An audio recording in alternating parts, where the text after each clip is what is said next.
This is the Lone Creator YouTube. We hope this video helps. In this video, I will explain how to register a DBA under an LLC. First, understand that a DBA, or doing business as name, allows your LLC to operate under a different name without forming a new legal entity. This is crucial for branding and marketing. We'll cover the essential steps to ensure your business name is legally recognized and properly associated with your existing LLC. This process helps maintain your liability protection while expanding your brand presence. The first key step is to perform a comprehensive name availability search. Check both state and county records to ensure your desired DBA name isn't already in use. Next, you'll need to complete and file the appropriate fictitious business name statement or an equivalent form with the correct government office.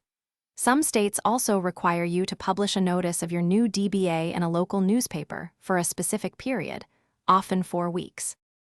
Registering a DBA provides significant flexibility, allowing your LLC to operate various brands or business lines without the complexity and cost of forming separate LLCs. This also simplifies banking, as you can open bank accounts directly under your DBA name. However, it's vital to remember that a DBA is merely a name.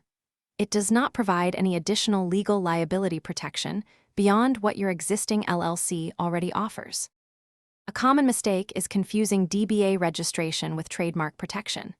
A DBA only registers your operating name. It doesn't prevent others from using a similar name.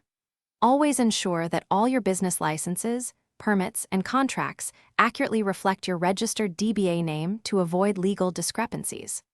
Also, remember to check the description for a link to some fantastic leak-proof containers for easy meal prep, along with other great deals. Staying organized helps your business thrive.